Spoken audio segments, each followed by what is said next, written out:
Franco! Nasaan ang dugo ng baboy? Bakit ba ang tagal mong kumilos? Uhaw na ako. Kapag hindi mo ako agad nabigyan ng dugo ng baboy, dugo mo ang iinumin ko! Sandali lang po, Sir Garson. Papunta na po ako dyan. Konting hintay lang po. Mula sa kusina ay dinig na dinig ng binatang si Franco ang garalgal, ngunit puno ng otoridad na boses ni Garson mula sa silid nito sa ikalawang palapag ng bahay. Nanginginig ang mga kamay niya habang isinasali niya sa isang gintong kupita ang sariwang dugo ng baboy. Bahagyang nakangiwi ang kanyang muka dahil sa pandidiri sa kanyang ginagawa. Kahit pa ilang taon niya nang ginagawa yon, ay hindi pa rin siya masanay sa kanyang ginagawa. Nang mapununan ni Franco ng dugo ang kupita, ay nagmamadali siyang naglakad papunta sa kwarto ng amo niyang si Garson na isang aswang. Pagdating ni Franco sa harapan ng pinto ng silid ni Garson, ay kumatok siya ng 3 bago yun binuksan. Ayaw kasi ni Garson na hindi siya kumakatok bago siya pumasok sa silid nito. May kadiliman sa loob ng kwarto dahil mga kandila lamang ang pinagmumulan ng liwanag doon. Napalunok si Franco nang makita si Garson na nakaupo sa gilid ng kama nito habang nasa anyong aswang. Namumula ang mga mata nito at ang matutulis nitong kuko ay kumikislap kapag tinatamaan ng liwanag mula sa kandila. Kahindik-hindik ang anyo nito na parang isang halimaw na parang palaging handang umatake. Diyos ko po! Nakakagulat naman kayo, Sir Garson! Ilang taon na tayo magkasama, tapos natatakot ka pa rin sa akin? Nakakatakot po kasi kayo kapag nasa anyo po kayong aswang eh. Ang dami mo pa sinasabi. Dalin mo na lang ang dugong yan dito sa akin. Eto na po, Sir Garson. Huwag ka na po magalit. Nadala ko naman na po ang kailangan nyo eh. Mabilis na lumapit si Franco sa aswang na si Garson. Tumayo si Garson at hindi na nito nahintay na iabot niya rito ang kupita. Hinablot nito yun sa kanya, kaya may konting dugo na natapon mula sa kupita. Dere-derechong nilagok ni Garson ang dugo na para bang ilang araw na itong hindi nakakainom. Nang maubos ni Garson ang dugo ng baboy, ay marahas nitong itinapon ang kupita sa sahig. Nanlilisik ang mga matang tumingin nito kay Franco. Napamulagat naman si Franco nang bigla siyang sinakal ni Garson. Itinulak siya nito hanggang sa napasandal siya sa dingding. Pilit na inaalis ni Franco ang kamay ng aswang sa leeg niya dahil nararamdaman niyang bahagyang bumabaon ang matutulis nitong mga kuko sa kanyang balat. Sir Garson! Sir! Sir, nasasaktan ako! Tanging ang malalim na paghinga ni Garson ang naririnig ni Franco. Marahang lumapit ang mukha nito sa mukha ni Franco. Naamoy niya ang malansa nitong hininga na parang amoy ng nabubulok na karne. Inamoy ni Garson ang leeg niya at alam niya na sa ganong paraan ay mas naaamoy nito ang kanyang dugo. Parang gusto ko ng dugo ng tao ngayong gabi. Sawang-sawa na ako sa dugo ng baboy, Ramo. Ano kaya kung dugo mo na lang ang inumin ko ngayong gabi? Sir, wag! Wag! Hindi mo magugustuhan ang dugo ko. Mapait ang dugo ko, sir, promise. Baka gusto niyo po ng dinuguan.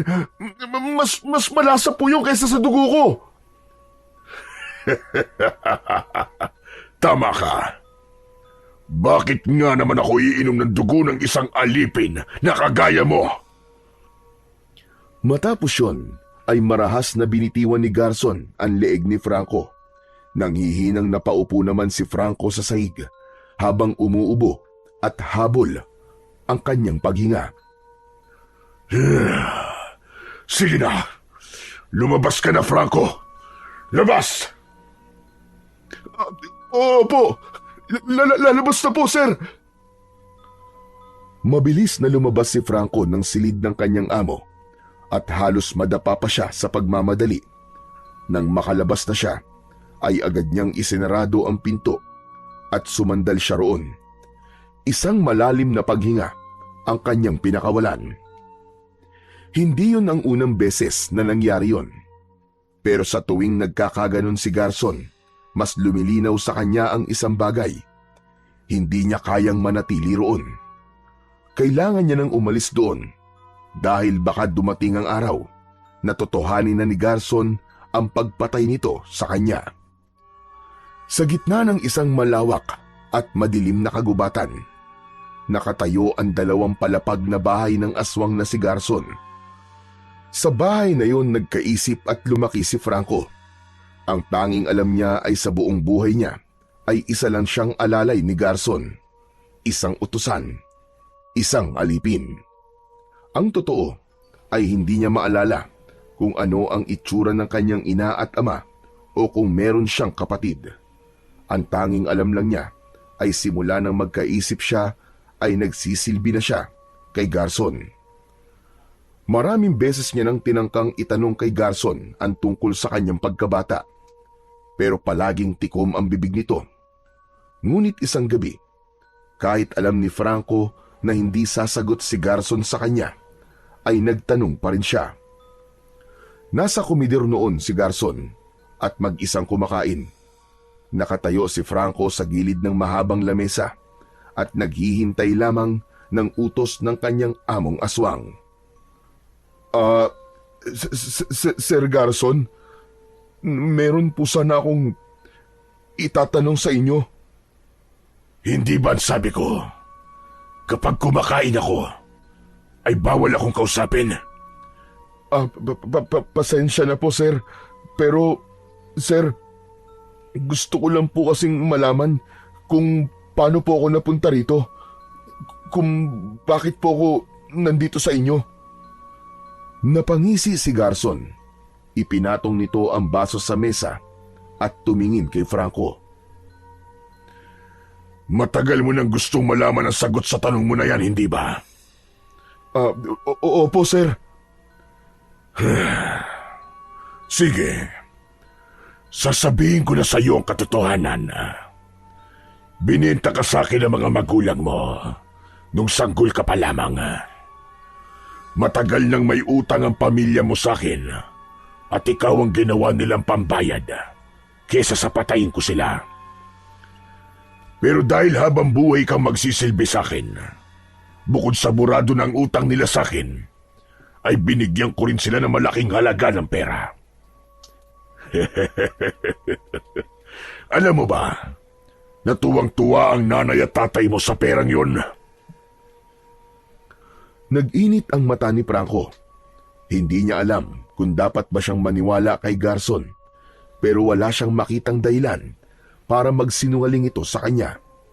At dahil sa sinabing yun ni Garson, napagtanto niya na baka nga ang kapalaran niya ay habang buhay ng maging alalay ng isang aswang. Isang gabi, gaya ng pangkaraniwan, ay tahimik ang buong bahay ni Garson. Si Franco ay nakaupo sa tabi ng nakabukas na bintana ng kanyang maliit na silid. Nakadungaw siya roon habang tinatanaw niya ang malalaking puno na nakapalibot sa bahay ni Garson. Ano kaya ang meron sa labas ng kagubatan na to? Kailanman ay hindi pa nakakalabas ng kagubatan na yun si Franco. Sa loob ng maraming taon ay nagmistula siyang isang ibon na nakakulong sa isang hawla. Wala siyang ideya kung may buhay pa ba na higit sa pagiging alalay ng isang nilalang na katulad ni Garson. Gabi-gabi, palagi niyang iniisip ang pagtakas. Ngunit gabi-gabi rin siyang pinipigilan ng kanyang takot. Buong buhay ni Franco ay nakasanayan na niya na sa tuwing bilog ang buwan ay kailangan niyang magtungo sa kagubatan upang manghuli ng hayop gaya ng baboy ramo, usa o minsan kahit malalaking ibon. Kailangan kasing makakain ni Garson ng sariwang laman at makainom ng sariwang dugo kesa siya ang patayin nito. Siguro, kailangan kong lakasan ng loob ko para makatakas na ako kay Garson. Ayoko na ng ganito. Ayokong habang buhay nandito lang ako. Ayokong hintayin ng kamatayan niya bago ako magdesisyon na umalis. Mukhang matagal pa ang buhay ng matandang aswang na yun. Ngunit agad ding nilamon ng takot ang sinabing yun ni Franco. Kilala niya si Garson. Alam nito na kung gugustuhin ito ay kayang-kaya siya nitong patayin. Nalalaman niya rin na kahit saan siya magpunta ay kaya siya nitong masundan. Isang malalim na buntong hininga ang pinakawalan ni Franco bago niya marahang isinarado ang bintana. Napagtanto niya na hindi pa oras para makamit niya ang kalayaan na matagal niya nang inaasam. Nang sandaling yon, inisip niya na magtitiis muna siyang maging alalay ng isang aswang hanggang sa magkaroon na siya ng lakas ng loob na kumawala rito. Maagang nagising si Franco ng umagang yon. Sa kamay niya ay hawak niya ang isang lumang tray na may nakapatong na puting tasa ng mainit na kape. Habang naglalakad siya patungo sa silid ni Garson, ay malakas ang kabog ng kanyang dibdib. Dahil sa kauna-unahang pagkakataon, ay sasabihin na niya kay Garson ang matagal niya nang gustong gawin. Pinilit ni Franco na panatilihing kalmado ang kanyang muka habang binubuksan ang pinto ng silid ni Garson. Pagbukas niya nun, ay agad siyang pumasok sa loob. Gaya ng dati, ay madilim ang loob ng silid. Ang makakapal na kortina ay nakatakip pa rin sa mga bintana upang pigilang makapasok ang liwanag ng araw. Nakaupo si Garson sa isang lumang silya malapit sa kama nito at halatang bagong gising. Lumapit si Franco kay Garson at maingat niyang inilapag ang tasa ng kape sa maliit na mesa malapit kay Garson. Ngunit sa halip na umalis kagad, ay nanatili siya sa kinatatayuan niya. Ano pang ginagawa mo rito? Lumabas ka na, Franco. Sir Garson, magpapaalam lang po sana ako. Aalis na po ako sa poder niyo. Napatingin si Garson sa kanya habang nakakunot ang noo. Ilang segundo itong hindi nakapagsalita bago ito malakas na tumawa. Nagpapatawa ka ba? O baka naman, kulang ka lamang sa tulog? Nakita niyo po ba? Nakita niyo po ba akong nakasuot ng pangpayaso para isipin niyo po nagpapatawa ko? Sir Garson, seryoso po ako. Gusto ko na pong makuha ang kalayaan ko mula sa inyo. Biglang nagdilim ang mukha ni Garson. Mabilis itong tumayo at ang matalim nitong tingin ay tumarak kay Franco na para bang isang matalim na kutsilyo. Tigilan mo na ang kaibangan mong yan. Hindi mangyayaring gusto mo. Dahil habang buhay kang magiging alalay ko. Ipinanganak ka para maging alipin ko. At mamamatay ka rin na isang alipin. At ano ba ang akala mo? May magiging silbi ka pa kapag umalis ka sa poder ko? Wala, Franco. Wala. Wala ka magiging silbi kapag umalis ka rito. Tao po ko, Sir Garson. May karapatan po ako mabuhay ng malaya. Hindi po ako sinilang para maging alalay ng isang halimaw habang buhay. At paano ka mabubuhay sa labas, ha? Sa tingin mo ba, tatanggapin ka ng mga tao? Bakit? May pamilya ka pa ba? May pupuntahan ka ba? Dito ang mundo mo, Franco. At isa pa, ako ang bumuhay sa'yo. Ngayon gusto mong umalis. Wala kang utang na loob. Pero sapat na siguro maraming taon na pinagsilbihan kita. Bakit? Kulang pa ba nakabayaran niyo sa utang na loob na sinasabi niyo? Gusto ko lang mabuhay ng normal. Gaya ng ibang tao. Kaya sa ayaw at sa gusto mo, aalis na ako dito. Isang malaking kaibangan ang sinasabi mo na yan. Pakinggan mo ko, Franco. Kapag umalis o tumakas ka, hahanapin kita. At kapag nahanap kita, ay hindi ako magdadalawang isip na patayin ka. Huwag mo akong subukan, Franco. Dahil kayang-kaya kong gawin yon, lalo na't walang silbi sa akin ang buhay mo. Madali lang para sa akin ang makahanap ng kapalit mo. Nanlamig na napaatras si Franco. May kung anong kilabot na gumapang sa katawan niya. Maraming beses nang pinagbantaan ni Garson ang buhay niya. Pero yun ang unang beses na naramdaman niya na tila kaya nitong tutuhanin ang pagpatay sa kanya. Kaya hindi na siya nagsalita pa. Mabilis siyang lumabas ng silid. Nang makalabas si Franco, ay saka lang siya nakahinga ng maluwag. Ngunit ang takot ay nanatili sa kanyang buong pagkatao. Hanggang sa dumating na naman ang kabilugan ng buwan.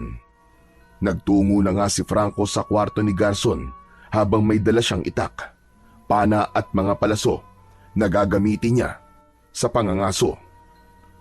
Sa loob ng silid ay naroon si Garson na nakaluhod habang nakatuon ang mga palad sa sahig. Malalim ang paghinga nito. Alam ni Franco na sa oras na yon ay magiging aswang na naman ang kanyang amo. Sir Garson, aalis na po ako para mangaso. Ano pang ginagawa mo rito? Umalis ka na! At huwag ka na magpaalam sa akin. Bilisan mo! Dahil nauuhaw na ako! Tumingin sa kanya si Garson at nang magtama ang kanilang mga mata ay napalunok si Franco. Kitang-kita niya ang pamumula sa loob ng mga mata ng matanda na para bang isa itong mabangis na hayop na nakakita ng biktima. Ano pang tinatayo-tayo mo dyan? Mangaso ka na! O baka gusto mo na ikaw na lang ang kainin ko ngayong gabi?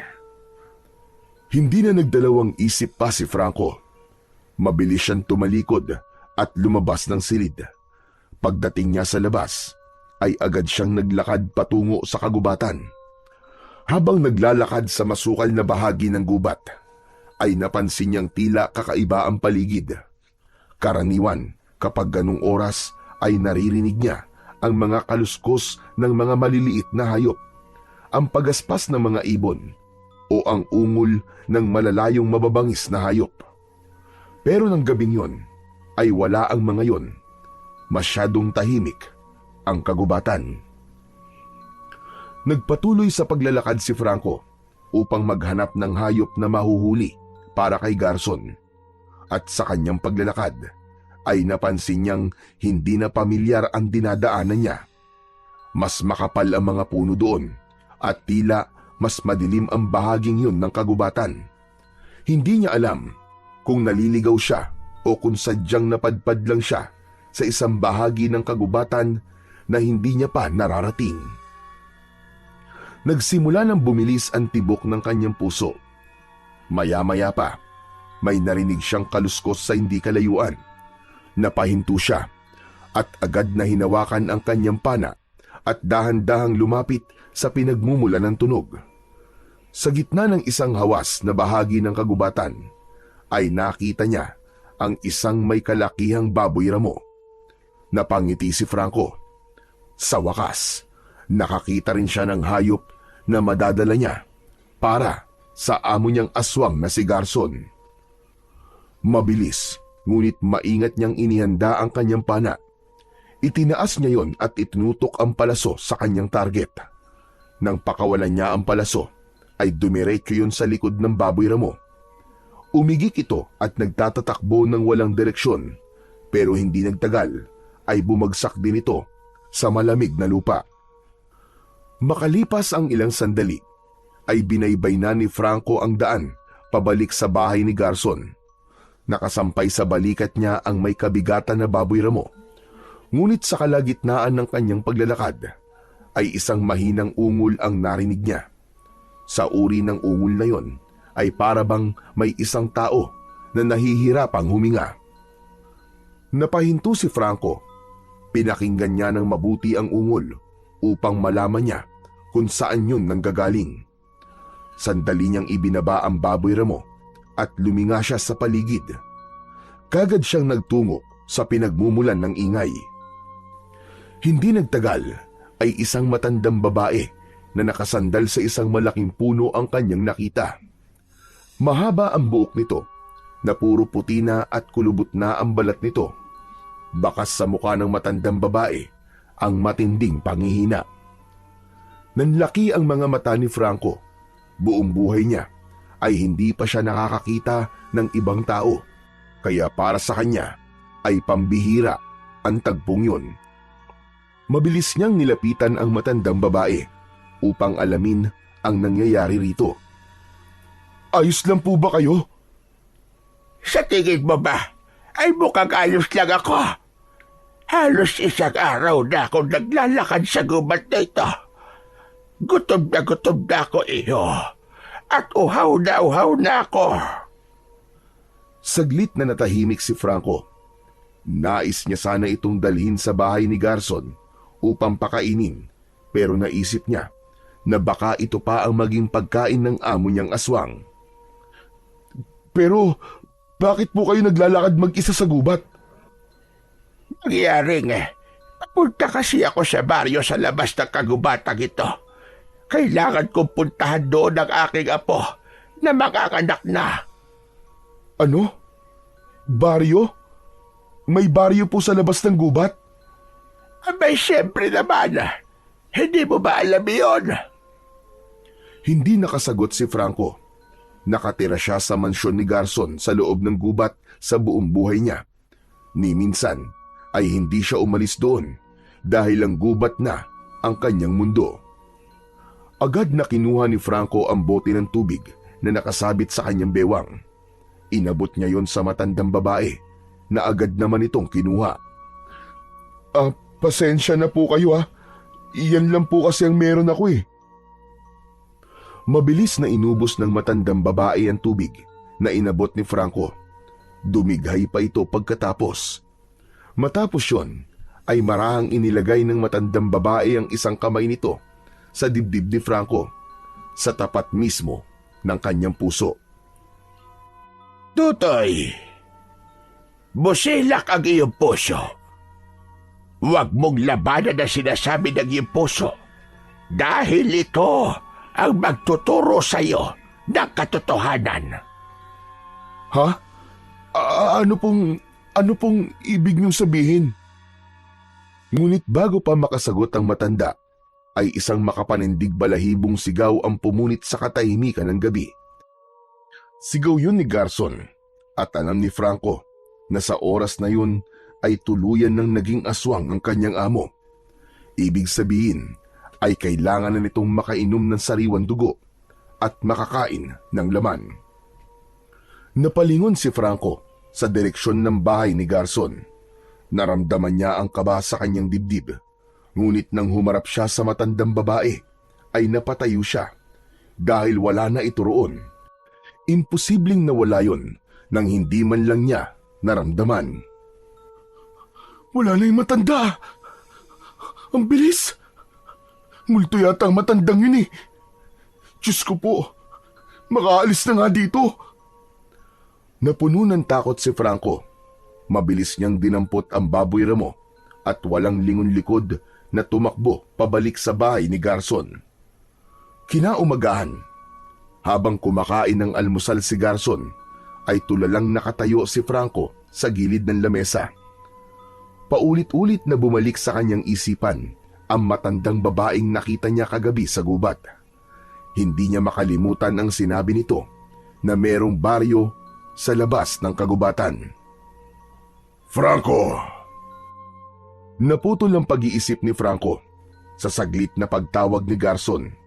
Lumingon siya kay Garson na nakakunot ang noo at matalim ang tingin sa kanya. Bakit po, sir? Kanina pa ako humihingi ng tubig. Puno na ba ng dumi ang tenga mo at hindi mo naririnig? Pasensya na po.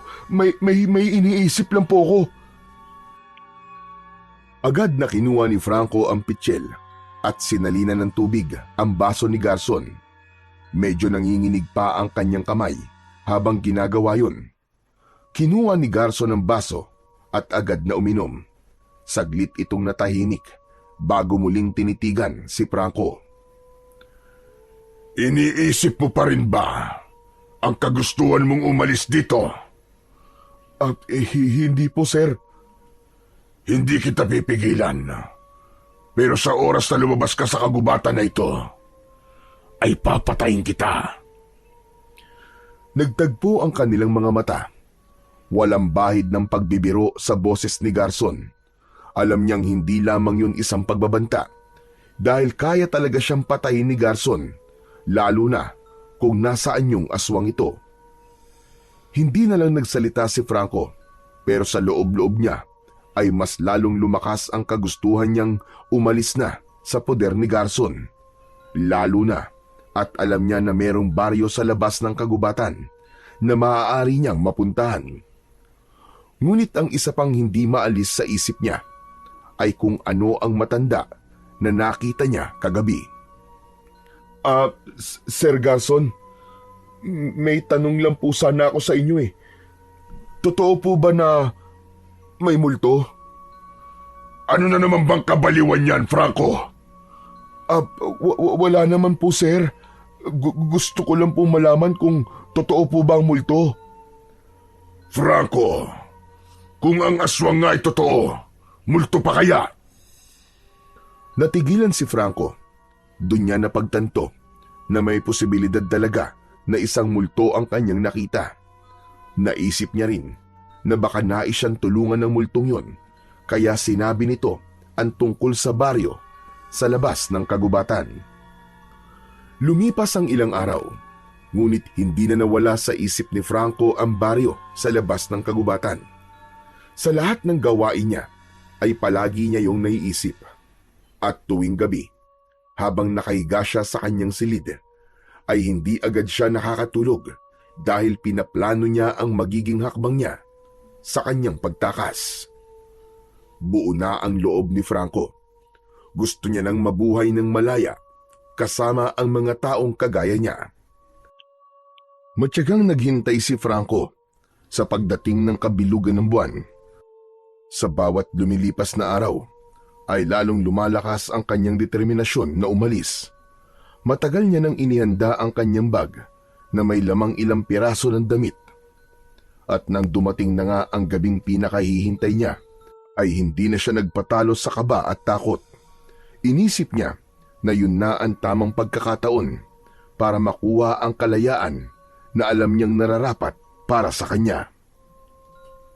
Matapos niyang magpaalam kay Garson para mangaso, ay kinuha niya ang kanyang bag. Dinala rin niya ang kanyang pana, mga palaso at itak, saka siya nagtungo sa kagubatan. Pero imbis na mangaso, ay mabilis na tumakbo si Franco upang hanapin ang daan palabas ng kagubatang yon. Habang humahampas ang malamig na hangin sa mukha ni Franco, ay unti-unti siyang napangiti habang lumuluha. Hindi siya makapaniwala na darating ang sandaling yon na nagkaroon na siya ng lakas ng loob na tumakas sa mundong kanyang kinamulatan. Ilang oras ang lumipas at nakaramdam na ng pagod si Franco, kaya huminto na siya sa pagtakbo at naglakad na lamang siya. Nang sandaling yon ay unti-unti nang sumisikat ang araw. Alam niya na sa sandaling yon ay galit na si Garson sa kanya dahil alam na nitong tumakas siya. Sa bawat takbang ni Franco, pakiramdam niya ay mas lalo siyang naliligaw. Wala siyang ideya kung saan siya patungo at kung saan ba talaga ang daan palabas ng kagubatan. Makalipas ang ilang minuto, ay naramdaman na ni Franco ang labis na panghihina. Bukod dun, ay nakaramdam na rin siya ng gutom at uhaw, kaya medyo nanginginig na ang kanyang katawan. Dapat pala, nagbaon ako ng kahit konting pagkain at tubig. Ganun pa man, nagpatuloy pa rin siya sa paglalakad kahit mabigat na ang kanyang mga paa.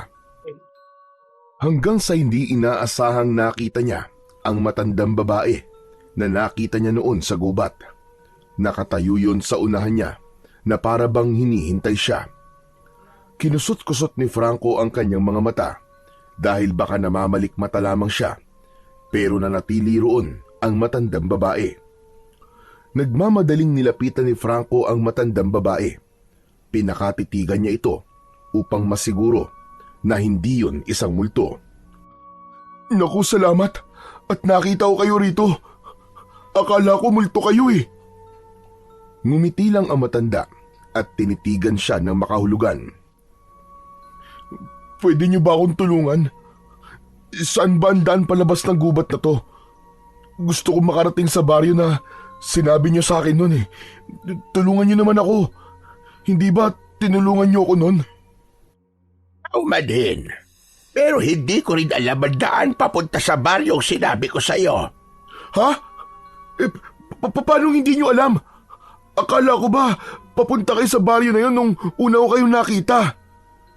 Nagsinungaling lamang ako sa'yo. Nagsabihin ko sa'yo yon.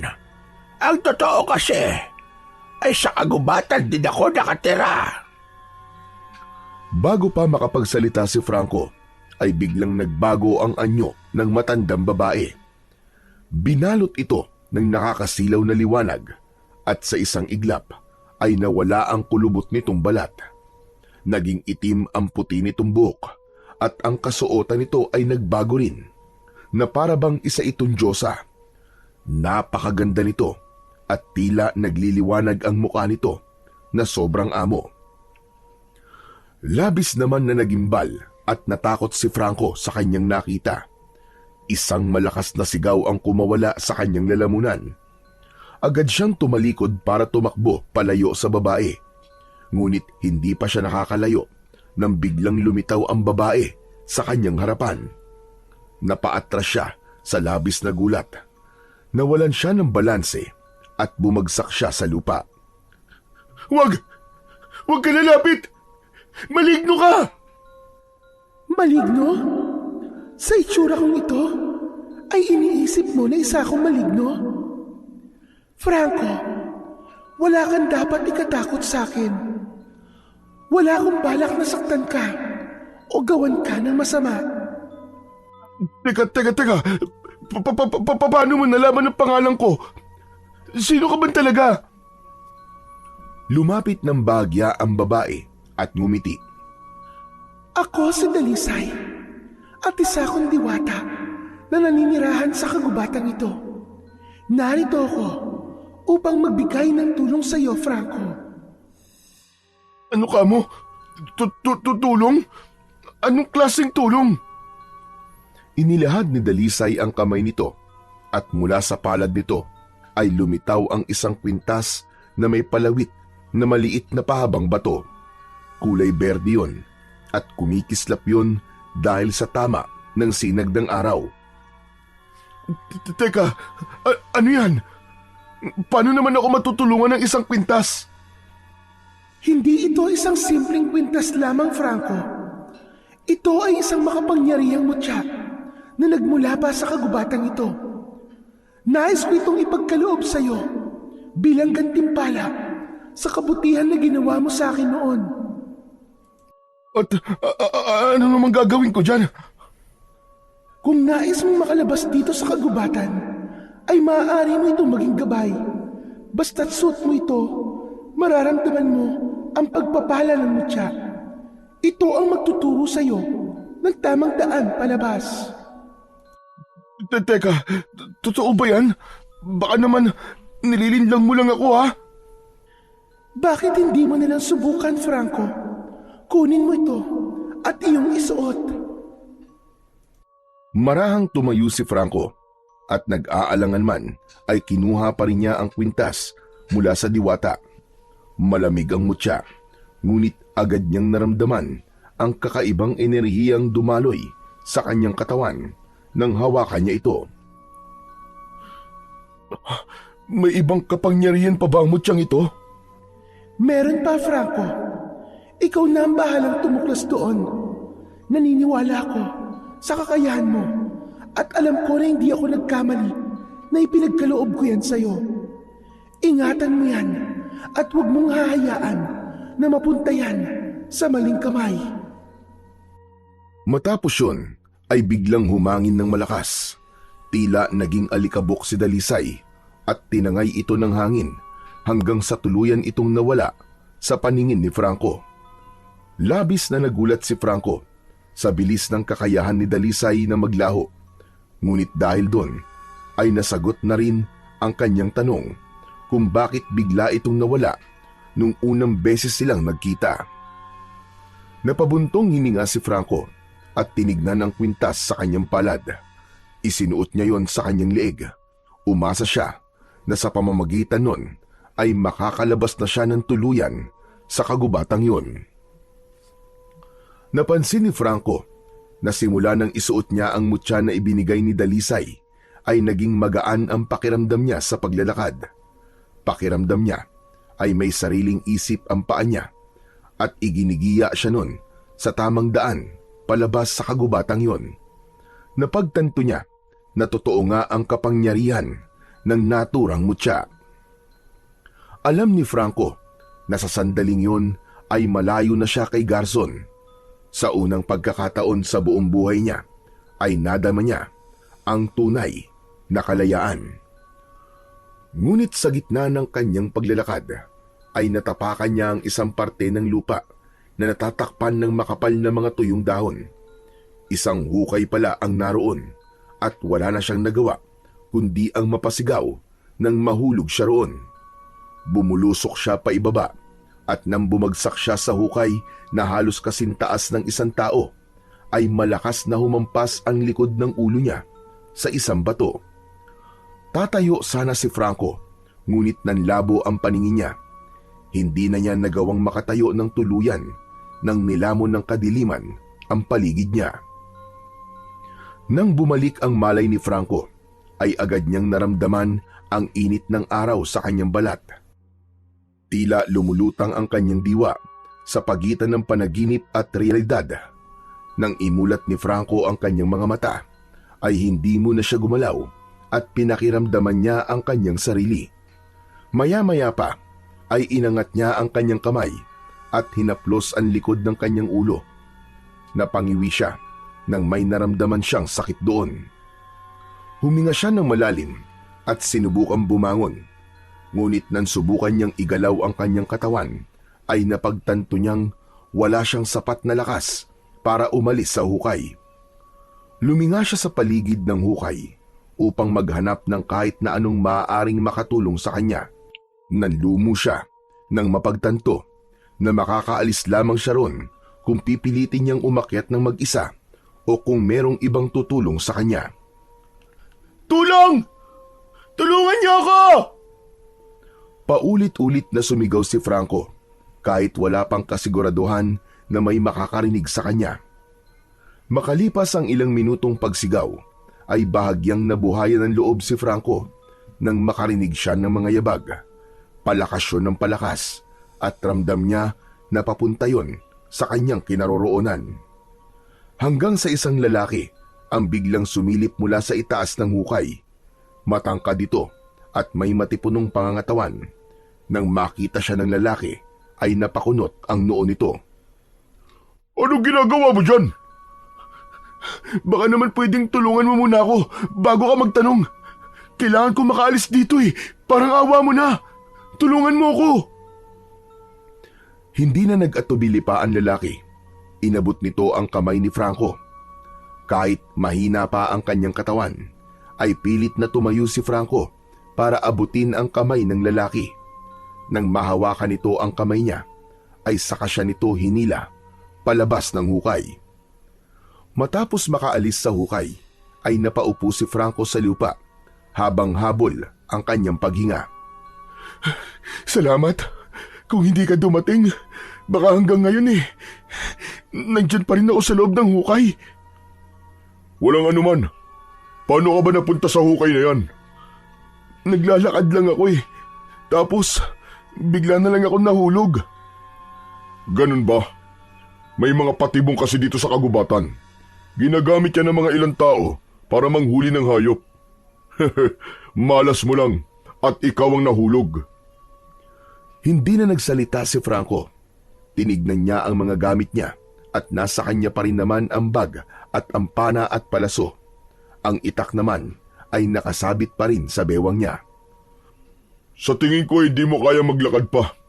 Iatid na kita sa bahay niyo. At wala akong bahay. Ang totoo niyan isa akong palaboy. Napadpad lang ako rito sa kagubatan sa kakalakad ko. Mas pinili ni Franco na wag sabihin sa lalaki ang totoo. Nagtagpo ang kanilang mga mata. Napansin ni Franco ang awa sa mukha ng lalaki habang umiiling. Ganun ba? Kung gusto mo, doon ka na muna sa bahay ko. Ako lang at ang asawa ko nakatira doon. Saglit na nagduda si Franco, ngunit wala siyang ibang mapupuntahan. Isa pa, mas magiging madali para sa kanya ang makalabas sa gubat kung sasama siya sa lalaki. Talaga ba? Ayos lang na isama mo ako sa bahay mo? Oo naman. Sabi mo kasi wala ka matutuluyan, di ba? Saka mukha ka namang mabait eh. Alam mo, hindi mo gugustuhin na nandito ka sa labas, lalo na kapag dumidilim na. Bakit naman? Basta, sa ako nasasabihin sa'yo, ang isipin muna natin ngayon ay ang magamot yung sugat sa ulo mo. At sige, maraming salamat. Ako nga pala si Lorenzo. Ikaw, anong pangalan mo? Franco. Matapos yun, ay tinulungan na ni Lorenzo si Franco sa pagtayo. Kinuha nito ang bag niya at maging sa paglalakad ay nakaalalay ito sa kanya. Nang makalabas na sina Franco sa kagubatan, ay labis na namangha si Franco nang sa unang pagkakataon ay nakakita siya ng kabahayan at maraming tao. Buong buhay niya ay si Garson lamang ang nakasama niya. Kaya naman, ang ganong tanawin ay kamangha-mangha para sa kanya. Makalipas ang ilang minutong paglalakad, ay pumasok sina Franco at Lorenzo sa isang bahay na gawa sa kahoy at yero. Katamtaman lamang ang laki nun at meron yung 2 palapag. Sa pagpasok nila sa bahay, ay isang babaeng nakasuot ng duster ang lumabas mula sa kusina at nagulat ito nang makita si Franco. Pinaupo si Franco ni Lorenzo sa isang mahabang upuan na gawa sa kawayan. Mahal? Sino yung kasama mo? Mahal, si Franco. Nakita ko siya nahulog sa isang patibong sa gubat. Tinulungan ko siya makalabas. Wala raw siya matutuluyan kaya naisip kong dito na muna siya sa bahay natin. Franco, siya nga pala ang asawa ko, si Juliet. Napatingin si Juliet kay Franco. Ang mga mata nito ay waring tumatagos sa kanyang pagkatao. Hindi siya sigurado kung ano ang iniisip nito, kaya bahagya siyang kinabahan. Wala namang problema kung dito ka muna tumira, Franco. Pero gusto kong maging prangka sa'yo. Mabuti ka bang tao? Hindi ko po alam kung paano ko po patutunayan na mabuti po akong tao eh. Pero nangangako po ako na hindi po kayo magsisisi kung patutuloyin niyo ako rito sa bahay niyo kahit ilang araw man lang.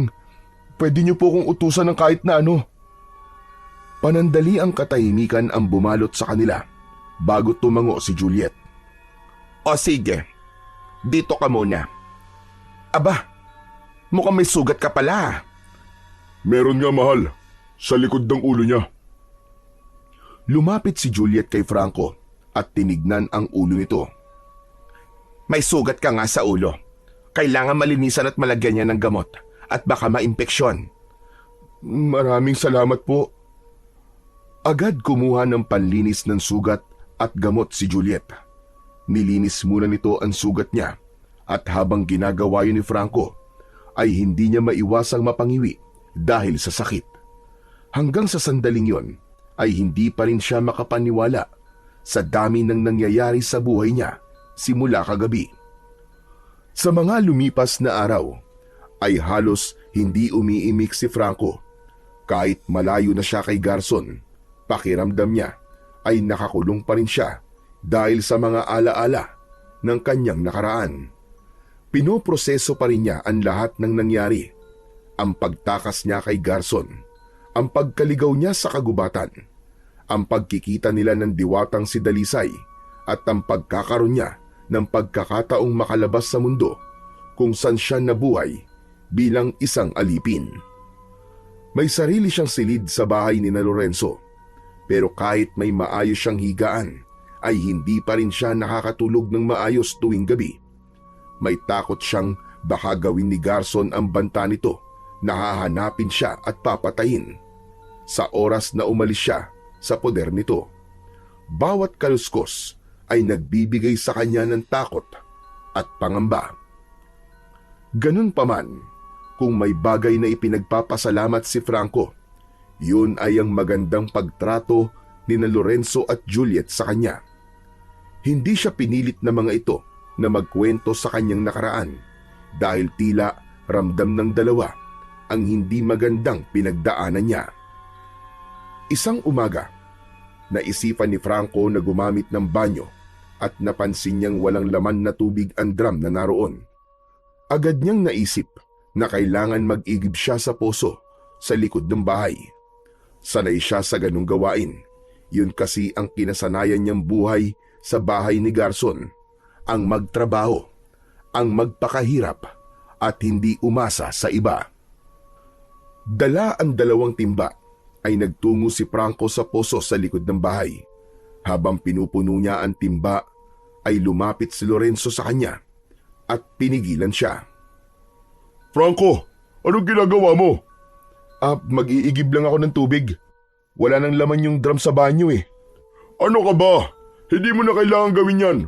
Sige na, pumasok ka na lang doon sa loob at hintayin mo na lang na maluto ang almusal para makakain na tayo.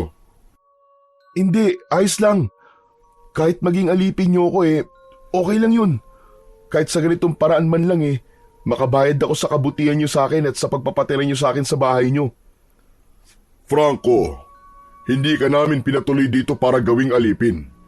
Bukal sa loob namin ang pagtulong sa'yo. Wala kaming hinihinging kapalit sa'yo, kaya wag mong iisipin na gusto ka naming gawing alipin. Napatingin si Franco kay Lorenzo. Sa unang pagkakataon ay may naramdaman siyang bagay na hindi niya alam kung paano ipapaliwanag. Parang may bumara sa kanyang lalamunan at hindi niya napigilan ang pangingilid ng luha sa kanyang mga mata. Franco, hindi ka obligado na gumawa ng gawaing bahay dito. Dito sa bahay namin, hindi ka alipin. Isa kang bisita. Isa kang tao. Hindi na napigilan pa ni Franco ang pagtulo ng kanyang mga luha. Hindi siya makapagsalita. Matagal siyang hindi umiiyak. Ngunit sa pagkakataong yon, ay hindi niya napigilan ang emosyon na bumalot sa kanyang puso. Nag-alala si Lorenzo at tinapik ang kanyang balikat. Mukhang marami kang pinagdaanan na hindi maganda. Hindi kita pipilitin, pero kapag handa ka na magkwento, nandito lang ako. Tumango si Franco. Sa unang pagkakataon sa buong buhay niya, ay nun lang niya narinig ang mga ganong salita. Napagtanto niya na simula sa araw na yon ay hindi na siya isang alipin at hindi na siya pagmamay-ari ni numan. At higit sa lahat, siya ay malayang-malaya na. Lumipas pa ang ilang araw mula nang manatili si Franco sa bahay ni na Lorenzo at Juliet. Sa una, hindi masyadong pinansin ni Franco ang mga bagay sa paligid niya. Ngunit habang tumatagal, ay napansin niyang tila kakaiba ang kilos ng mga tao sa lugar na yon. Tuwing dapit hapon, nagiging tahimik ang buong paligid. Ang mga bata na naglalaro sa labas ay biglang nawawala. Ang mga pinto at bintana ng mga bahay ay isa-isang sinasarado. Wala ng tao sa labas at ang buong baryo ay parang isang bayan ng multo pagsapit ng gabi. Isang gabi, hindi niya na napigilan ang sarili at tinanong niya si Lorenzo habang sila ay nasa hapagkainan. Mang Lorenzo, napansin ko lang, bakit parang ang agang nagsasarado ng mga bahay dito? Wala nang tao sa labas bago pa sumapit ang gabi. Napatingin sa kanya si Lorenzo at saka bumuntong hininga. Nagpalitan ng tingin si Lorenzo at Juliet bago sumagot. Dahil sa mga aswang, Franco. Aswang? May aswang dito? Oo. Minsan may mga nawawalan tao rito sa baryo. Hindi namin alam kung ano nangyari sa kanila. Sabi ng matatanda, aswang daw ang may gawa nun. Kaya simula noon bago pa dumilim, lahat ng tao rito ay nasa loob na ng kanilang mga bahay. Hindi agad nakaimik si Franco sa sinabing yon ni Lorenzo. Napatitig lang siya sa kanyang plato at dahil doon ay bigla niyang naalala ang dati niyang amo na si Garson. Hindi niya alam kung bakit pero nakita niya sa kanyang isip na mag-isa si Garson sa bahay nito. Mag-isa itong kumakain at ito na ang naghahanap ng makakain itong hayop sa gubat. Hindi niya kayang itanggi na may awang humaplos sa kanyang puso nang maisip niya yon. Ngunit marahang umiling si Franco. Kinumbinsi niya ang kanyang sarili na hindi siya dapat maawa kay Garson dahil wala itong ginawa kundi ikulong siya sa mundo nito at gawing alalay. Isang gabi, halos katutulog lang ni Franco nang bigla siyang nagising dahil sa sigawan ng mga tao sa labas. Sa una, inakala niyang panaginip lamang yon. Ngunit nang mas lumakas pa ang sigawan ay agad siyang napabalikwas ng bangon. Nagmamadali siyang lumapit sa bintana at bahagya niya yung binuksan upang sumilip. Nanlaki ang kanyang mga mata nang makita niya na may dalawang aswang ang umaatake sa mga tao. Naku po, totoo nga sinasabi ni Mang Lorenzo. May aswang nga sa lugar na to. Lumabas si Franco ng kanyang kwarto at nagtungo siya sa tapat ng pinto ni na Lorenzo. Kumatok siya roon upang masiguro na ligtas ang dalawa. Pero ilang minuto na siyang kumakatok ay wala pa ring nagbubukas ng pinto. Dahil doon ay nakaramdam siya ng kaba. Doon na niya pinihit ang seradura ng pinto at nagulat siya nang hindi yun nakalak. Bumukas ang pinto at mas lalo siyang kinabahan nang makita niyang walang tao doon. Pambihira, nasa labas sila. Diyos ko, baka kung anong mangyari sa kanila. Lalabas na sana si Franco para hanapin sina Lorenzo at Juliet, pero biglang bumalik sa kanyang isip ang nakita niyang mga aswang sa labas. Nagkaroon siya ng takot na baka makita siya ng mga aswang at atakihin siya ng mga yon. Napahawak siya sa kanyang dibdib at doon niya naramdaman ang mutya na ibinigay sa kanya ng diwatang si Dalisay na nakakwintas sa kanya.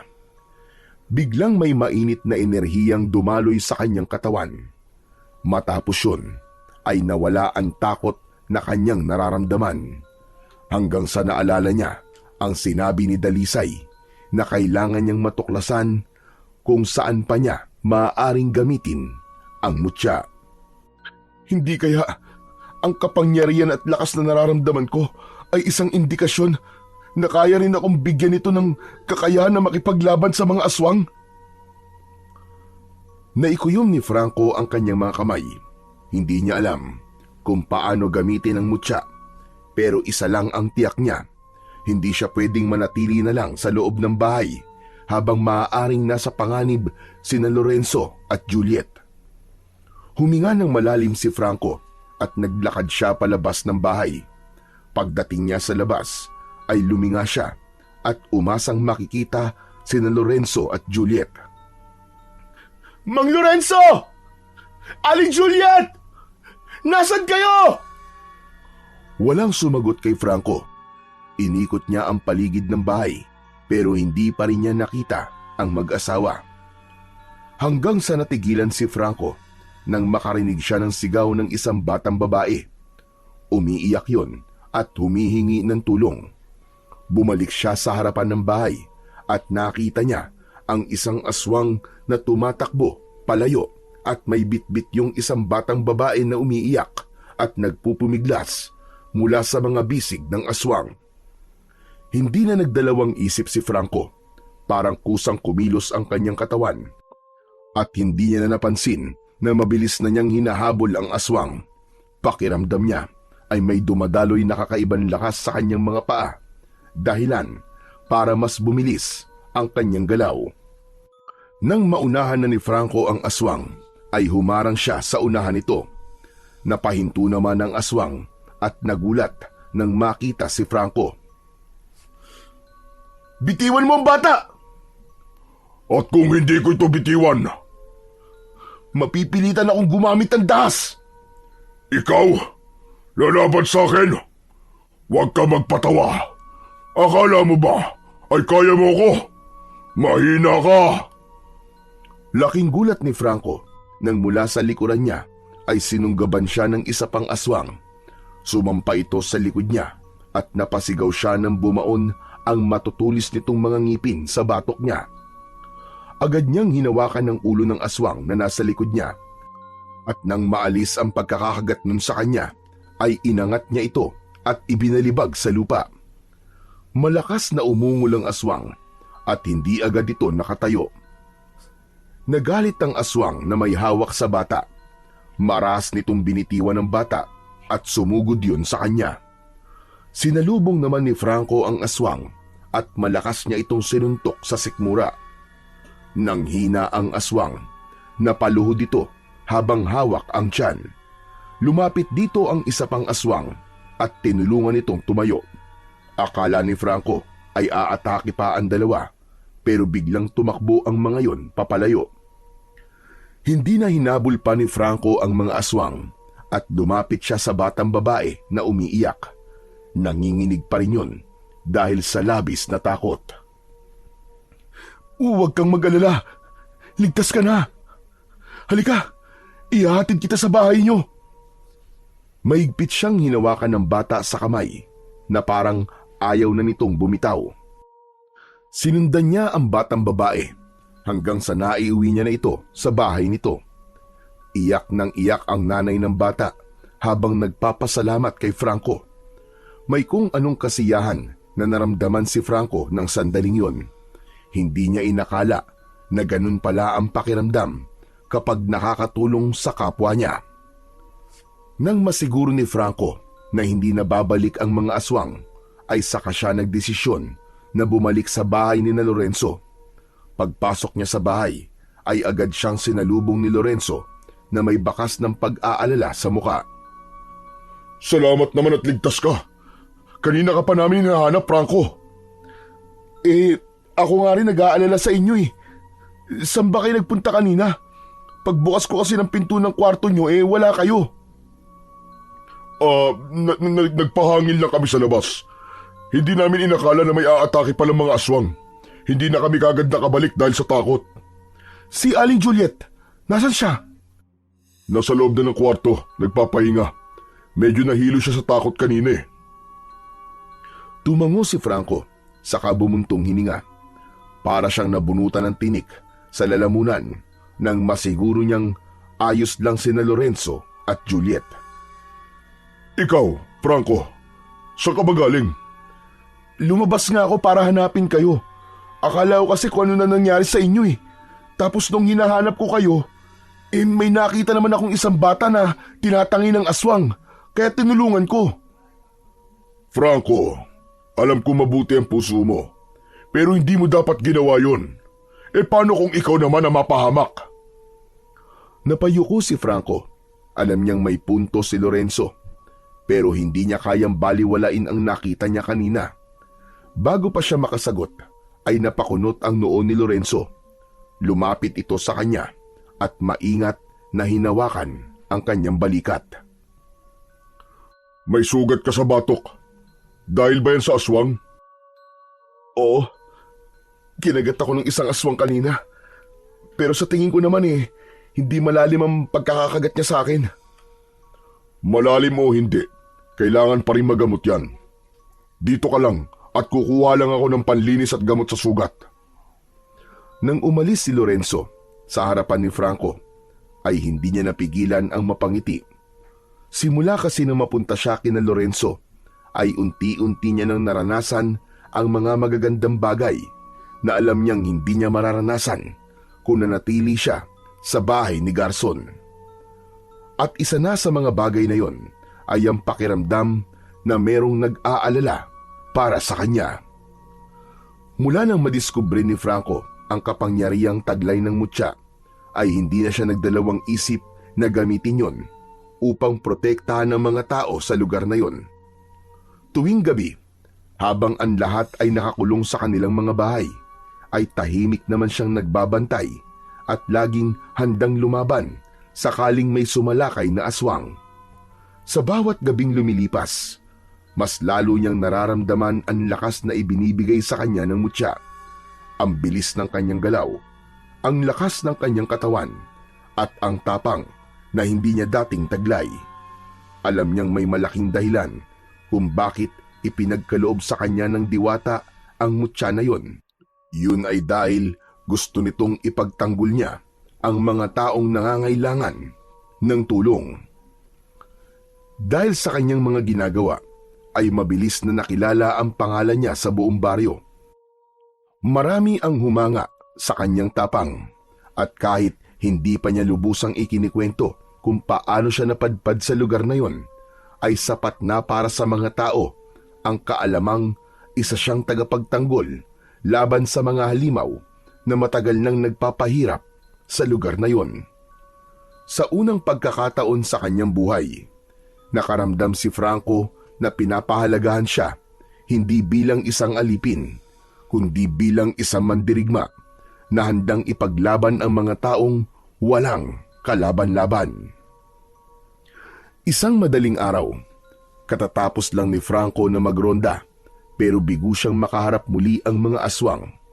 Sa pagpasok niya sa bahay ni na Lorenzo ay nadatnan niyang gising pa ang mag-asawa sa sala. Magkatabing nakaupo ang dalawa sa mahabang upuan na naroon.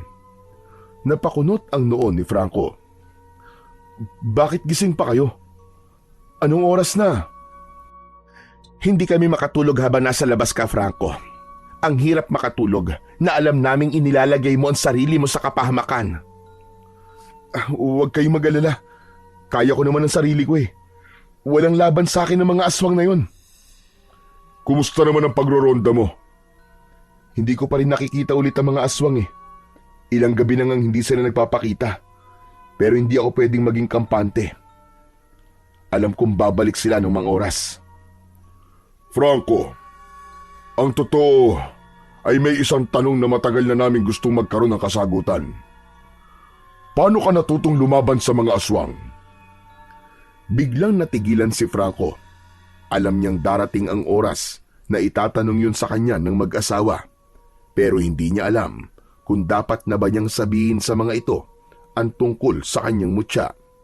Hanggang sa naisip niya na sa lahat ng kabutihan at pagtulong na ibinigay ni na Lorenzo at Juliet sa kanya, ay may karapatan ang mga ito na malaman ang katotohanan. Isang malalim na paghinga ang pinakawalan ni Franco, at sa kanya marahang hinubad ang kwintas na suot niya. Inilagay niya yon sa kanyang palad at ipinakita niya sa mag-asawa. "Siguro, panahon na para malaman yung totoo. Dito nang gagaling ang lakas at tapang ko. Isa tong mutya na ipinagkaloob sa akin ng isang diwata sa kagubatan. Ang sabi niya sa akin ay kailangan ko matuklasan kung saan ko ito pwedeng gamitin, at hindi ko akalain na sa pakikipaglaban pala sa mga aswang ko magagamit to." Isang mahabang katahimikan ang namagitan sa kanilang tatlo. Nagkatinginan ang mag-asawa na tila nag-usap sa mga mata nito. Makalipas ang ilang sandali, ay muling tumingin sina Lorenzo at Juliet kay Franco. "Kung ganun, dapat mong pangalagaan ang mutya na yan, Franco." "Yan nga ang ginagawa ko eh. Dahil kapag nawala to sa akin, ay baka hindi ko na magagawang labanan ng mga aswang." "Dapat lang, Franco. Sa tingin ko may nakita sa iyo ang diwata na kung ano, kaya ipinagkaloob niya sa iyo yan." Tumango si Franco at mahigpit na hinawakan ng mutya sa kanyang kamay. Matapos mag-almusal ng umagang yon, ay naisipan ni Franco na maligo. Dala ang malinis na tuwalya, ay pumasok siya sa banyo. Bago siya maligo, ay hinubad niya ang mutya sa kanyang leeg at maingat na isinabit yon sa isang pako sa dingding. Hinubad na niya ang lahat ng kanyang damit at inumpisahan niya na ang pagligo. Napapikit si Franco nang yakapin siya ng malamig na tubig. Matapos ang ilang minuto ay lumabas siya ng banyo at dumiretso na sa kanyang silid. Kinuha niya ang isang malinis na kamiseta at isinuot yun hanggang sa bigla siyang natigilan nang may naalala siya. Hala! Ang mutya! Naiwan ko sa banyo! Ay naku! Nagiging makakalimutin na ako ah! Mabilis na lumabas ng silid si Franco at bumalik sa banyo. Ngunit natigilan siya nang akmang kukunin niya na ang mutya sa pakong pinagsabitan niya ay wala na ron ang mutya. Napalunok si Franco. Lumingalinga siya sa paligid. Tinignan niya na baka nahulog lang ang mutya pero hindi niya na yon nakita. Muli niyang tinignan ng pako. Nagbabaka sakali siya na baka namamalikmata lang siya pero wala talaga roon ang mutya. Dito ko lang sinabit yun eh. Bakit nawala? Kinabahan na si Franco. Mabilis siyang bumalik sa kanyang silid at inisip niya na baka nadala niya ang mutya roon nang hindi niya namamalayan. Sinuri niya ang bawat sulok ng kanyang kwarto, ngunit kahit na anong paghahalughog ang gawin niya, ay hindi pa rin niya nakita ang mutya. Naramdaman ni Franco ang panlalamig ng kanyang katawan. Napahawak siya sa kanyang dibdib habang pilit na pinapakalma ang sarili. Nasaan ang mutya? Nasaan ang mutya, Franco? Saan ay napunta? Bumilis ang tibok ng kanyang puso. Para siyang nauubusan ng hangin. Hindi maaaring mawala ang mutya sa kanya dahil kapag wala yon, ay hindi niya makakayang lumaban sa mga aswang. Lumabas si Franco ng kwarto. Sakto namang bumukas ang pinto at pumasok sina Lorenzo at Juliet. May pagtatakang tumingin ang dalawa sa kanya. Oh, Franco, parang hindi maipinta ang mukha mo ah. May nangyari ba? Nawawala ang mutya ko eh. Kanina ko pa hinahanap pero hindi ko makita-kita.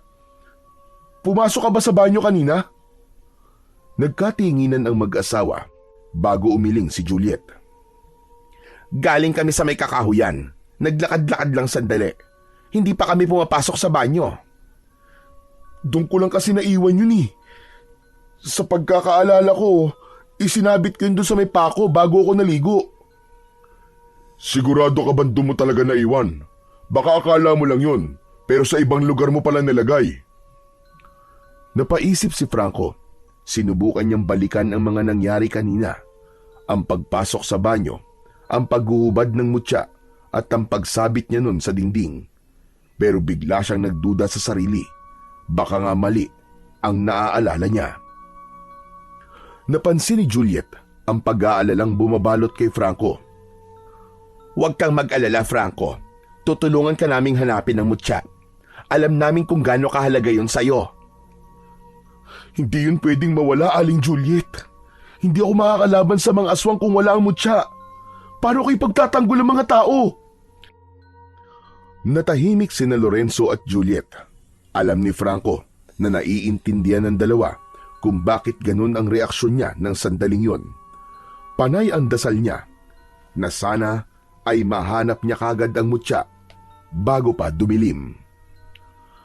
Halos buong maghapon na naghalughog si Franco sa buong bahay kasama sina Lorenzo at Juliet. Sinuyod nila ang bawat sulok mula sa banyo, sa ilalim ng kama, sa mga aparador at maging sa kusina. Pero kahit na anong gawin nila, ay hindi nila makita ang mutya. Habang lumilipas ang oras, ay mas bumibigat ang pakiramdam ni Franco. Para bang unti-unting bumabagsak ang isang malaking pader sa dibdib niya. Hindi niya maalis-alis ang kaba, ang takot at ang pakiramdam na parang nawalan siya ng isang bahagi ng kanyang sarili. Napaupo siya sa gilid ng kanyang higaan habang nakayuko at nakasapo sa noo. Ramdam niya ang pagod, hindi lang sa katawan, kundi lalong-lalo na sa kanyang isipan.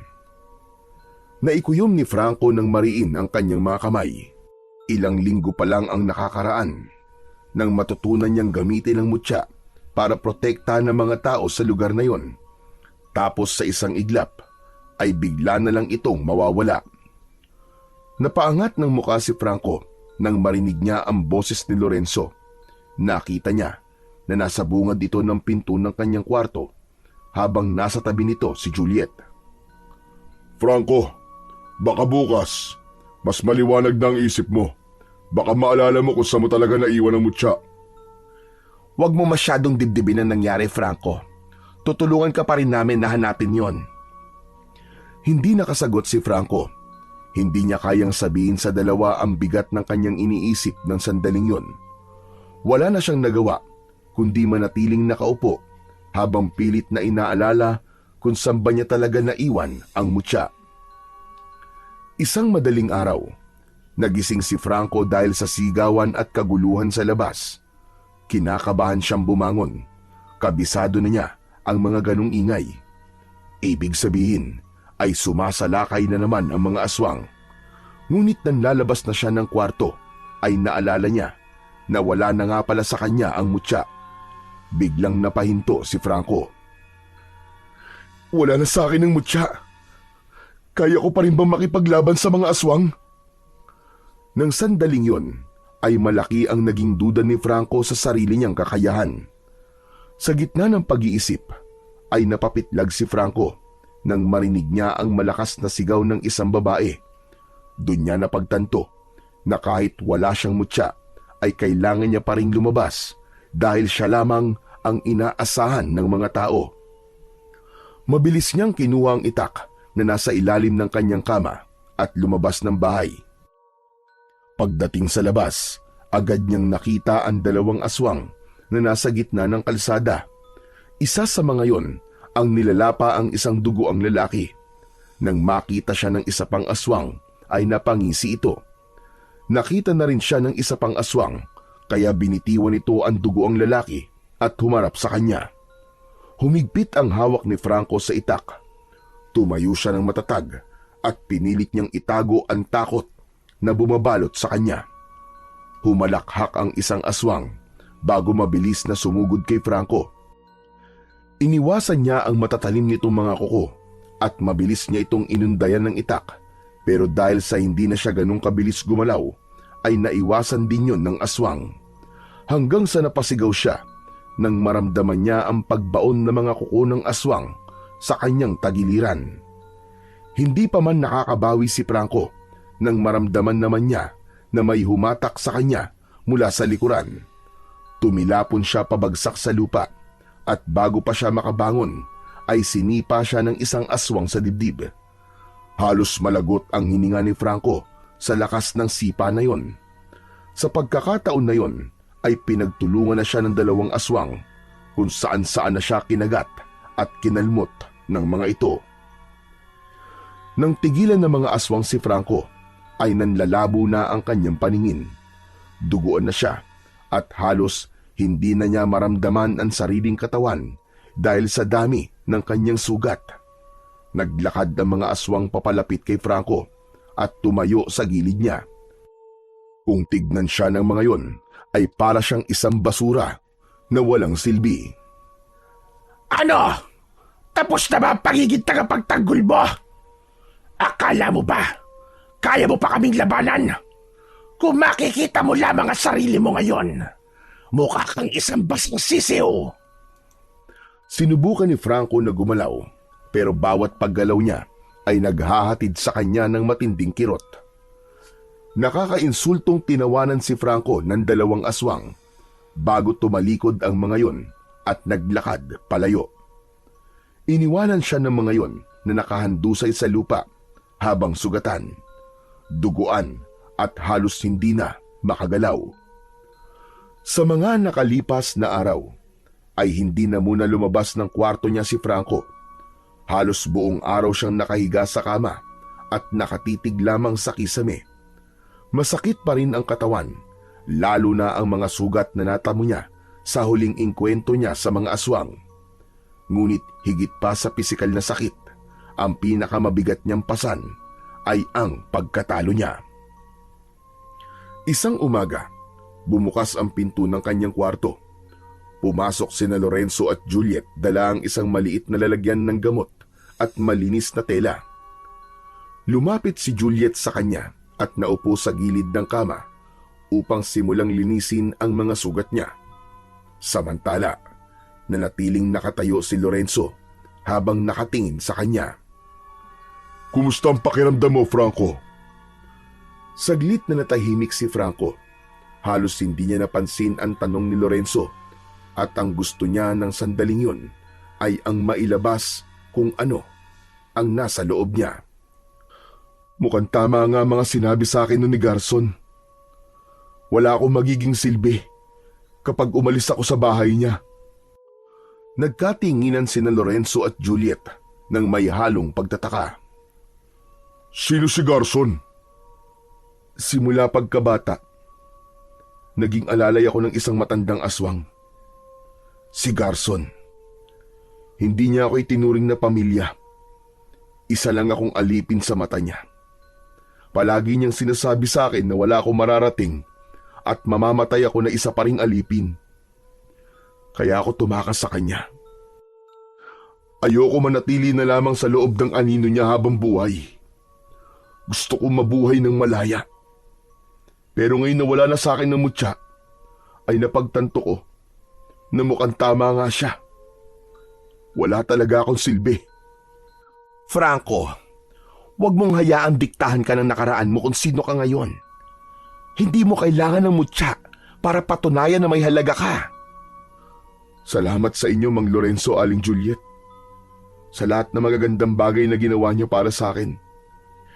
Maraming salamat. Pero kahit wala na sa akin ng mutya, binapangako ko, lalaban pa rin ako sa mga aswang. Umiling si Lorenzo at iniligay ang kamay sa balikat niya. Huwag muna, Franco. Mas mabuti pang pagalingin mo muna ang mga sugat mo. Hindi mo pa kayang lumaban. Baka kapag humarap ka sa mga aswang sa kalagayan mo ngayon, ay baka kung ano pang mangyari sa'yo. Napatingin si Franco kay Lorenzo.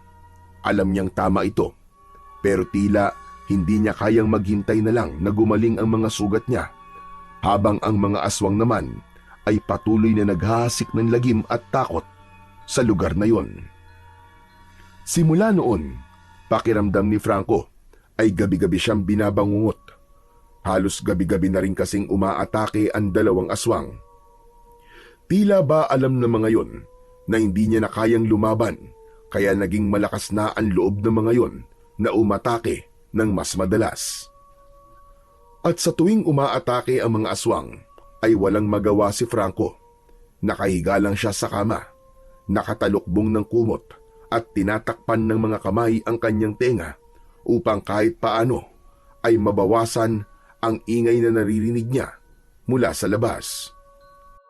Pakiramdam tuloy ni Franco ay hindi lamang ang sarili at ang diwatang si Dalisay ang binigo niya, kundi ang lahat ng mga tao sa lugar na yon na umaasa sa kanya na ipagtatanggol at poprotektahan niya ang mga ito. Isang umaga, mag-isang nakaupo si Franco sa upuan na nasa harapan ng bahay ni na Lorenzo. Nakatanaw siya sa kawalan habang patuloy na nag-iisip kung ano ang dapat niyang gawin at kung mahahanap pa rin ba niya ang mutya. Maya-maya pa ay lumabas ng bahay sina Lorenzo at Juliet na parehong maayos ang bihis at may bitbit na mga bayong. Nilapitan siya ng dalawa. Franco, pupunta muna kami sa bayan para mamili ng mga kailangan sa bahay, ha? Gusto mo ba sumama sa amin para kahit papano malibang ka? Huwag na, Mang Lorenzo. Mabuti pang dito na lang ako. Sigurado ka ba? Mas maganda na makapasyal ka kahit paminsan-minsan para hindi ka muna nag-iisip ng kung ano-ano. Sige ho, ayos lang po ako rito, Aling Juliet. Huwag kayong mag-alala sa akin. Saka, wala talaga akong ganang umalis ngayon eh. Nagkatinginan sina Lorenzo at Juliet at halatang nag-alala ang dalawa sa kanya. O sige, kung yan ang gusto mo, hindi ka na namin pipilitin. Babalik din naman kami kagad bago magtanghali. Mag-iingat ka rito ha. Ngumiti lang si Franco at pinanood niya ang paglalakad palayo ng mag-asawa.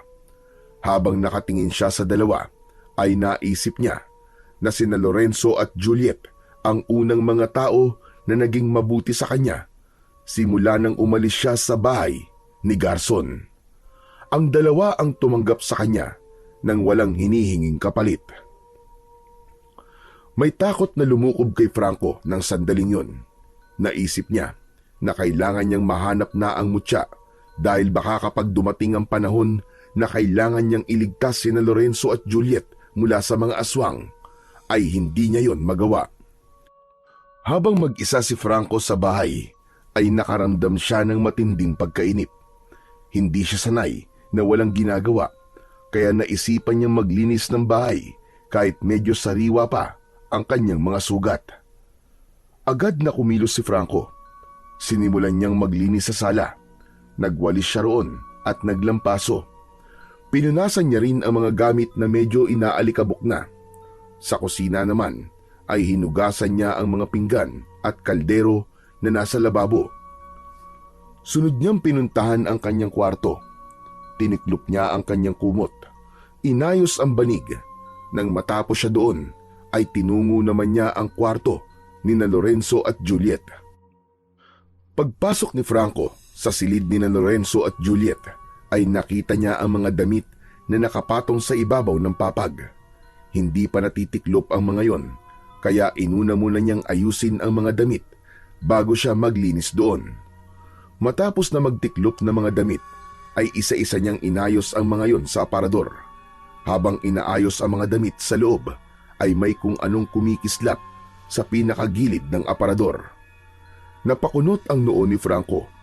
Inalis niya ang ilang damit upang makita kung ano yung kumikislap. At nang maalis na niya ang lahat ng damit, ay labis na nagulat si Franco nang malaman na ang kumikislap ay walang iba, kundi ang nawawala niyang mutya.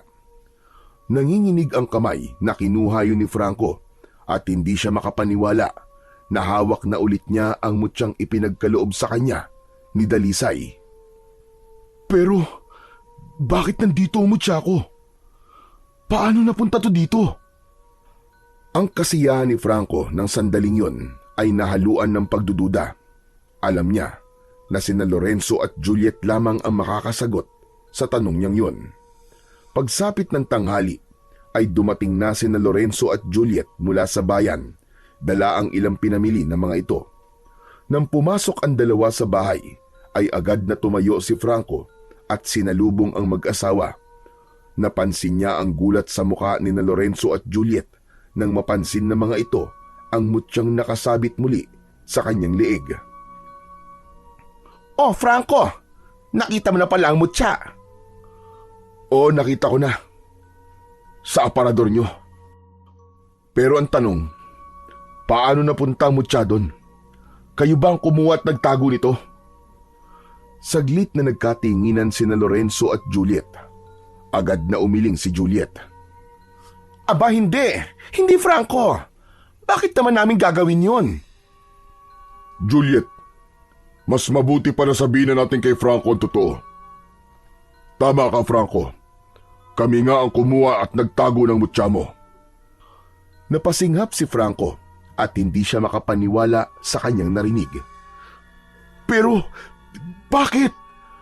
Alam niyo naman kung gaano kahalaga sa akin ang mutyan to, di ba? Alam niyo na hindi ko kaya lumaban sa mga aswang nang wala to. Dahil nag-aalala kami sa iyo, Franco. Alam mo ba, na sa tuwing umaalis ka ng gabi para harapin ang mga aswang ay hindi kami mapakali. Hindi kami makatulog. Hindi kami mapanatag. Dahil para ka na naming anak, Franco. Parang tumigil ang mundo ni Franco sa kanyang narinig. Hindi siya kagad nakapagsalita. Ang salitang anak ay isang bagay na hindi niya kailanman inasahan na maririnig mula sa iba. Napalunok siya at pinigilan niyang pumatak ang luhang namuo sa kanyang mga mata. Anak? Anak na ang turing niyo sa akin? Hinawakan ni Juliet ang kamay ni Franco at tumango. Franco, hindi kami binayayaan ng Diyos ng isang anak. Pero nang dumating ka sa buhay namin, pakiramdam namin ay dinala ka ng tadhana sa amin para maging anak namin. Pinoprotektahan ka lang namin kaya namin itinago sa iyo ang mutya. Sana ay mapatawad mo kami, anak. Hindi na napigilan pa ni Franco ang pag-agos ng kanyang luha. Naunang yumakap si Juliet sa kanya at agad na sumunod si Lorenzo. Sa pagkakataon na yon ay naintindihan niya na hindi masama ang dahilan ni Lorenzo at Juliet kung bakit itinago ng mga ito sa kanya ang kanyang mutya. At sa yakap na yon ng mag-asawa sa kanya ay naramdaman niya na meron siyang matatawag na tunay na pamilya. Ngunit kahit nahanap na ni Franco ang mutya, ay hindi pa rin siya pinayagan ni Lorenzo at Juliet na lumaban sa mga aswang. Ang dahilan ng dalawa ay hindi pa rin magaling ang mga sugat niya. Ayon pa kay Lorenzo, ay papayag lang ang mga ito na lumaban siya sa mga aswang kapag tuluyan ng gumaling ang mga sugat niya. Simula rin noon ay mas daramdaman ni Franco ang pagmamahal ng mag-asawa. Damang-dama niya na mga magulang niya ito kahit hindi niya kadugo ang mga ito. Tuwing umaga, ipinaghahanda siya ni Juliet ng masarap na almusal. Hindi rin napapagod ang mag-asawa sa paglilinis ng mga sugat niya at paglalagay doon ng gamot. Mas naging malapit din si Franco kay Lorenzo. Madalas ay nag-uusap sila sa iba't ibang bagay. Ibinabahagi niya rin dito ang pangarap niya na magkaroon ng tahimik at simpleng buhay. Labis siyang ikinatuwa ni Franco. Inisip niya na bumabawi na sa kanya ang Diyos mula sa ilang taon na naging alalay siya ng aswang na si Garson. Sa buong buhay niya, noon lang siya nakaramdam ng ganung uri ng pagmamahal. Isang gabi, habang nakahiga si Franco sa kanyang papag, ay nakarinig siya ng sigawan sa labas. Kasunod nun, ang ingay ng mga taong tumatakbo at humihingi ng saklolo. Mabilis siyang bumangon sapagkat alam niyang sumasalakay na naman ang mga aswang. Kinuha niya ang kanyang itak sa ilalim ng higaan, pero nang lalabas na siya ng kwarto, ay bigla siyang natigilan. May isang bahagi ng pagkatao ni Franco ang nagsabing manatili na lang siya sa loob ng bahay dahil mag-aalala sina Lorenzo at Juliet kapag nalaman ng mga ito na hinarap niya ang mga aswang kahit hindi pa lubusang magaling ang mga sugat niya. Pero ang mga tao hindi ko sila pwedeng pabayaan. Dahil doon ay mas pinili ni Franco na lumabas ng bahay upang harapin ang mga aswang. Sa labas ay nakita niya ang dalawang aswang na bumababa mula sa bubong ng isang bahay. Hoy! Ako ang harapin yung dalawa! At huwag ang mga walang kalaban-laban! Napatingin ang dalawang aswang kay Franco. Malakas na tumawa ang mga yun at mabilis na naglakad papunta sa kanya. Huminto ang dalawa, ilang di pa lang ang layo sa kanya. Ikaw na naman! Wala ka ba talagang kadala-dala? Mukhang desperado ka na mamatay. Kung ganon, ibibigay namin sa iyo ang gusto mo. Hindi sumagot si Franco dahil alam niyang puno ng pangiinsulto lang ang sinabi ng mga aswang sa kanya. Ramdam niya ang pananakit ng mga sugat niya sa iba't ibang parte ng kanyang katawan, pero hindi yun naging hadlang para taglayin niya ang tapang na ibinibigay sa kanya ng mutya ng sandaling yun. Isang aswang ang umatake kay Franco. Mabilis itong sumugod habang nakaumang ang matutulis na kuko sa leeg ni Franco. Napaatras si Franco. Iniwasan niya ang pag-atake at mabilis na bumuelta ng isang suntok sa tagiliran ng aswang. Tumama ang kanyang kamao pero hindi ito gaanong napuruhan. Mula naman sa gilid ni Franco ay umatake ang pangalawang aswang. Hindi niya kagad ito nakita at bago pa siya makaiwas ay bumaon na ang mga kuko nito sa kanyang balikat. Napaatras siya at naramdaman niya ang hapdi ng bagong sugat. Napamura siya ng dahil sa sakit pero hindi siya nagpatinag. Gamit ang kanyang natitirang lakas, Inundayan niya ng suntok ang muka ng aswang. Kasunod nun ay tinaga niya sa dibdib ang aswang at napasigaw ito sa labis na sakit. Biglang dumamba sa harapan ni Franco ang isa pang aswang, kaya bumagsak siya sa lupa kasama ang aswang. Nanlaki ang mga mata niya dahil halos 1 dangkal na lang ang layo ng mukha nito sa mukha niya. Pilit siyang nagpupumiglas pero mahina na ang kanyang katawan. Ramdam niya na kahit ang mutya ay nahihirapang palakasin siya dahil sa kondisyon ng kanyang katawan. Itinaas ng aswang ang kamay nito at wala pang 1 segundo ay naramdaman niyang gumuhit sa kanyang leeg ang matutulis nitong mga kuko. Tumalon ng aswang paalis sa ibabaw niya. Agad na tinakpan ni Franco ang sugat niya sa leeg gamit ang 2 kamay.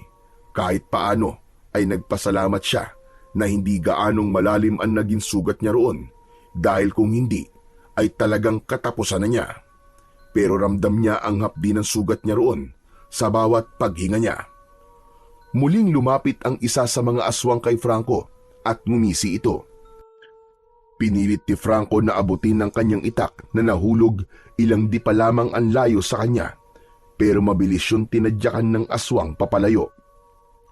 Huwag mo nang subukang lumaban dahil tapos na ang laban. Alam mo bang iniisip namin kung dapat ka ba naming patayin?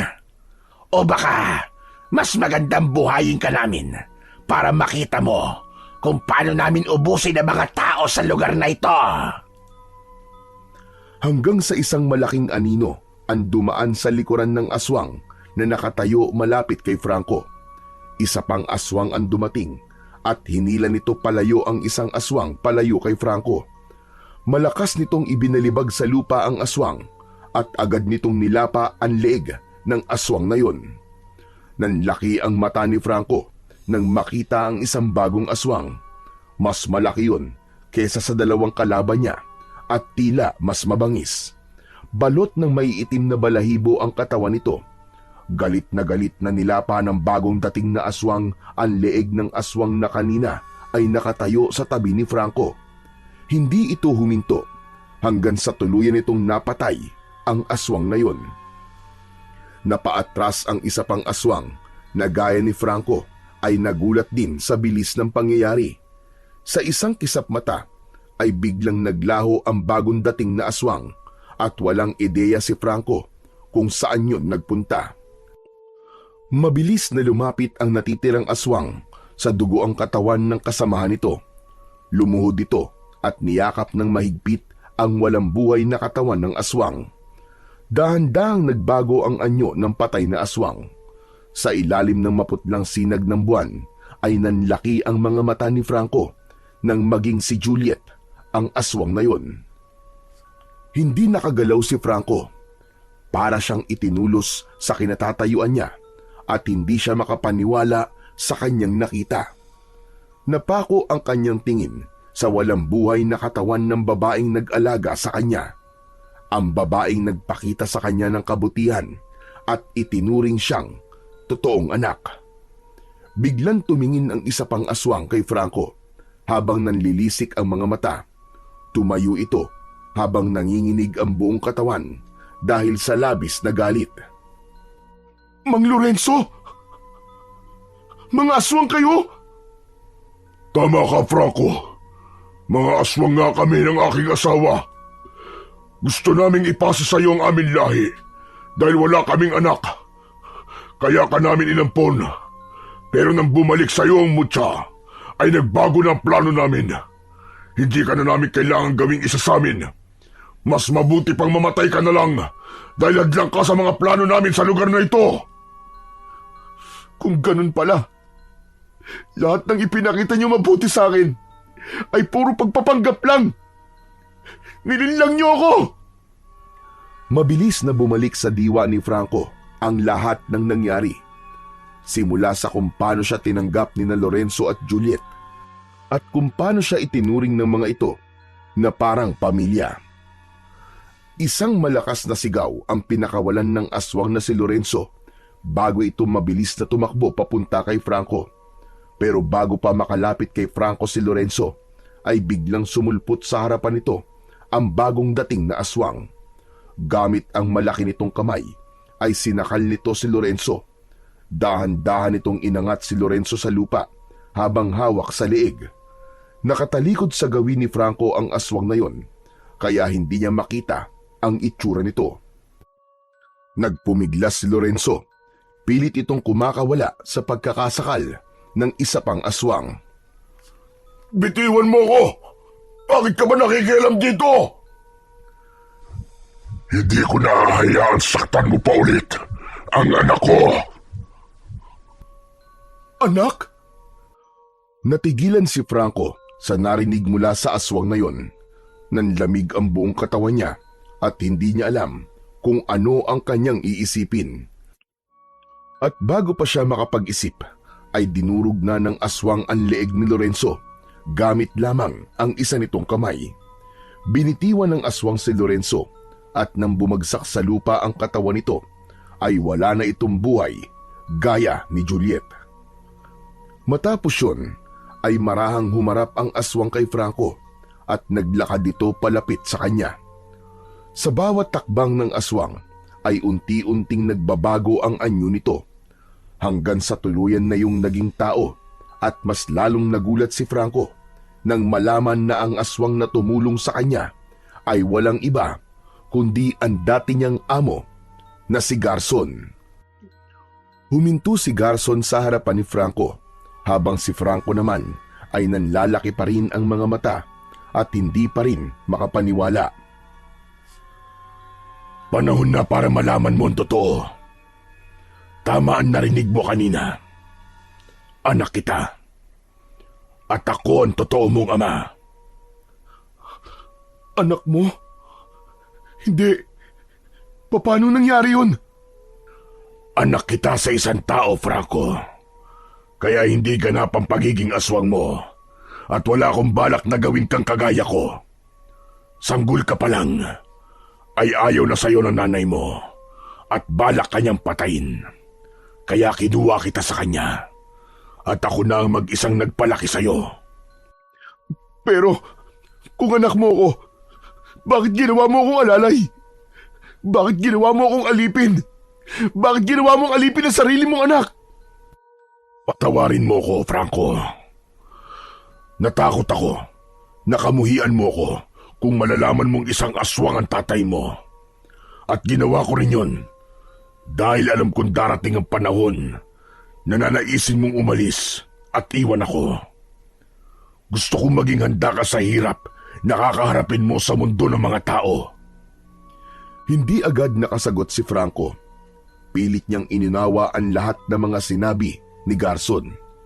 Hindi niya lubos maisip na kasama na pala niya noon ang totoo niyang tatay. Alam kong nagkulang ako sa iyo bilang ama. Pinangunahan ako ng takot ko. Patawarin mo ko, anak. Hindi alam ni Franco kung bakit, pero imbis na galit o sama ng loob ang maramdaman niya, ay isang matinding pagkasabik ang pumuno sa kanyang dibdib. Pakiramdam niya ay nabuo na ang pagkatao niya ng sandaling yon. Hindi na rin niya napigilan ang sarili. Mabilis siyang lumapit kay Garson at niyakap ito ng mahigpit. Nagulat si Garson, pero hindi nagtagal ay mahigpit din siyang niyakap nito pabalik. Maya-maya pa, dahan-dahang bumitaw si Franco sa pagkakayakap niya kay Garson. Mas mabuti pa, bumalik na tayo sa bahay mo, sir, tatay. Bahay natin, Franco. Bahay natin. Nang marinig yun ni Franco, ay bahagya siyang naluwa. Para sa isang tulad niyang nabuhay na matagal na walang itinuring na totoong tahanan, ay napakasarap pakinggan ng mga salitang yun.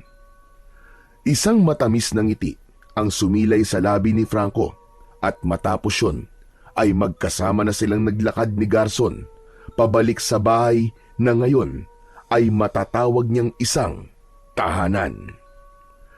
Lumipas pa ang mga araw at unti-unting nagbago na nga ang buhay ni Franco.